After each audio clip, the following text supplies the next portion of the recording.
All right, sophomores, today we started officially going through the Divine Comedy and reading through the first canto of Dante's very famous poem, where we are getting ready to go into the Inferno with him. I wanted to give you a video series to go alongside with this because, as I mentioned, I'm going to be giving you quizzes every week on this, and this is going to be a summation of some things that you may or may not have missed in your taking of notes for everything. I'm not going to be reading any parts of the text, but we will sometimes be going over the content of this. However, in this first video, I do want to re-give you the background of Dante's Divine Comedy. And then also work our way in through that first and very famous canto, which we already spent a whole lesson talking about just the first line, the first triplet at least. And now we've spent another day of class talking about the first poem as a whole. So just to reiterate, when we're talking about Dante, we're talking about right around, he's writing this about 10 years into the 1300s, but he's writing it as if it is the year 1300s. Okay, so he's writing just at the turn of the year when he should be 35 years old in life. And he is writing it as if it's Good Friday, right? Now, if you were to actually try to calculate the day that this would have happened, where he describes the sun and the moon and it being Good Friday, and we have other clues as far as when he would be talking about, no such day actually existed, especially not in the year 1300. So he's clearly making some things up as far as the timing is concerned of it. But nonetheless, he allows us to pinpoint this quite accurately. And this is important because between 1301 and 1302, Dante is going to be exiled. He comes from Florence. Remember, he writes a Florentine, but without the manners of a Florentine. And he is going to rise in the ranks from the year 1300 to 1301. And then by the year 1302, he's going to be completely banished from Florence, never to return again. And he's, of course, going to go from Florence to Ravenna, where he comes in contact with the man that we know from the first poem to be the Great Dame, or Con Grande. Con Grande was a political figure, and he is really one of the major people that I want you thinking about from this poem, simply because when Dante is writing, the politics get involved in a lot. And I don't mean a lot in the sense that he's getting too political. I just simply mean that for Dante, religious and politics, the religious life and the political life are one and the same. And especially as he's going to be working through the question of what does it mean to be good? What does it mean to will the good? He's going to see the most obvious exemplars of goodness in the political life, and the strongest exemplars of wickedness in the political life as well, too. He really doesn't hold back any punches. Rather famously, he's going to have huge issues with several popes, including, but especially not limited to, Boniface VIII, who he finds to be particularly detestable, who, of course, is living at the time of 1300 that Dante is supposedly going through, living on his see, I should say, at the time of 1300, during the time that Dante is supposed to be going through this journey. So keep all of that in mind as well, too. Some other things that we looked at. We already looked into La Vita Nuova, which is when Dante describes his encounter with Beatrice. And I wanted to be very clear that Beatrice is, yes, both a historical character that Dante meets several times in his life, but she's a bit more than that for Dante, in that she's this kind of illustrial idea of happiness, or the idea of the beatific vision, the idea of blessedness, right? That is exactly what her name means as well. And for Dante, when he's writing about his encounter with Beatrice, he is constantly, in the first few passages of La Vita Nuova, which we looked at today, he's constantly referencing back and forth to how this Beatrice is the foundation of his love, his amor. And that is ultimately going to be a reference back to charity, right? How this glimpse of the divine has given him love in his life. And really, this is a major theme of the first canto as well, is the fact that Dante is graced to even wake up in the dark wood at all. We saw that when Virgil is brought to him, that's exactly the language that's used. It's not just that Virgil comes to him. It's not just that he sees Virgil, but Virgil is given to him, right? And indeed, him waking up, him coming to his senses, him coming to his realization is all framed as this divine gift that's given to him. His eyes are opened. He does not open his eyes himself. And this is going to be really important because we're going to be talking about the relationship between our human will as we have free will, because Dante certainly believes that we have free will, and yet as we are unable to do that which we could not do, namely will the will of God. And indeed, there's going to be a lot of funny plays on the nature of the will, and as it relates to other people's wills, and especially as it relates to the divine will. This is going to be the center crux of this book. Literally, the center 3 poems are all about human will and divine will. But there are a bunch of others scattered throughout this. So keep this theme in mind. We also saw a little bit of an emphasis on pity, right? Dante immediately calls to Virgil, says, "Have pity on me," which is meant to be reminiscent of the miserere, right? Miserere nobis.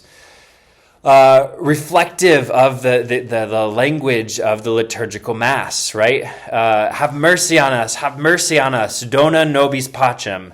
That should be what it's reflecting you back to. And so Dante turning immediately to Virgil and his first words being, "Have mercy on me." That's not coincidental at all. A couple of other things as well, too.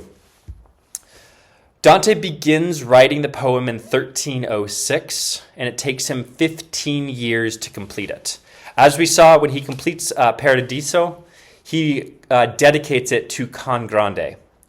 And Can Grande is a background character on some of this. He's not mentioned, I can't even think if he's mentioned ever again as explicitly as he is in the first passage, but his relationship with Christ as this Christ figure is important to note immediately. Dante is going to like I mentioned earlier, blend the sacred and the religious together with the political world that he's existing in right now.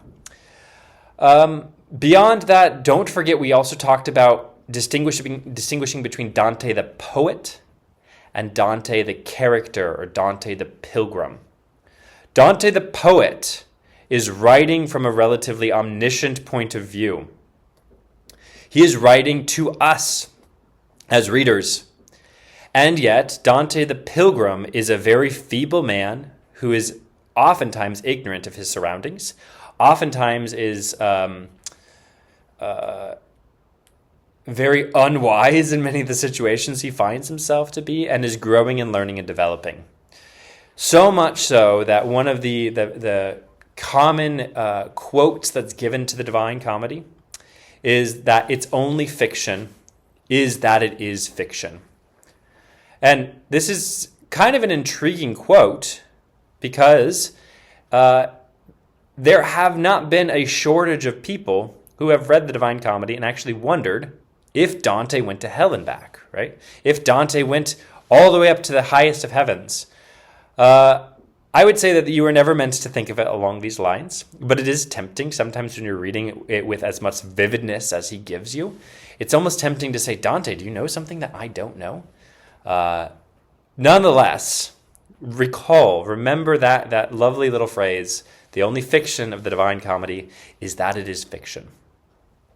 All right, beyond that, that's all I really have as far as this quiz is concerned.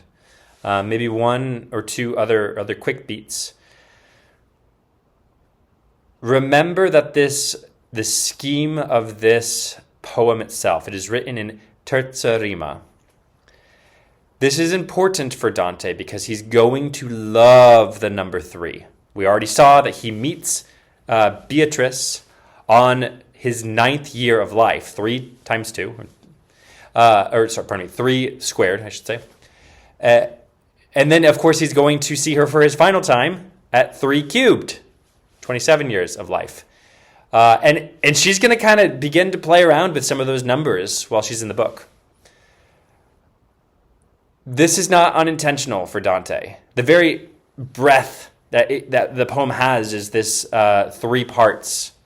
These triplets that repeat again and again and again. Of course, all these triplets are made of 11 syllables. So each triplet itself, each line of the triplet is 11 syllables. So each triplet is 33 syllables, at least if they're perfect. And they're not all perfect. But additionally, you're going to have the 3 different parts of the comedy, the 3 canticles, you would say, in the Inferno, Purgatorio, and Paradiso. That's just scratching the surface. We're going to see 3s all over the place. Indeed, even at the first canto itself, you see the 3 different stories set up in a manner of one triplet after the next triplet after the next triplet. and that's happening, I believe it's sometime after line 100, before the end of the poem. You can find that as you're examining his conversation with Virgil. Also be alert for how many parallels there are to Dante and Aeneas. He wants you to see him as kind of this new Aeneas. We'll see that especially in the second poem. And how many connections there also are between Dante and Virgil. He wants you drawing these lines of thought. Just as Virgil describes the founding of Rome through Aeneas, so too Dante is going to talk about the core of the founding of the Holy Roman Empire, and also the founding of Christendom, right? And so this is why it's also important to have the background lecture that I gave you to say, you need to understand Dante's Catholicism. That's not me saying that you should be Catholic, but it is saying that you need to know what Dante's Catholicism does to contribute towards this, right? We'll save those discussions for our actual Christian doctrine class. But if you pretend that these things don't influence the text, you're going to misread Dante. So you need to read him as a 14th century Catholic would read Dante. So that being said, I hope that you are all excited for the journey that we're going to have. It's certainly a wonderful one. It's certainly a lovely one. And it's one that can be life-changing if you let it. I think for most people, even if they don't find themselves letting themselves, sometimes Dante has the ability to leap out of the page and grab you nonetheless. But especially those who are willing to be impacted by this great work. You should not find it very difficult. So until then, I will see you in class hopefully tomorrow, where we'll continue where we left off today.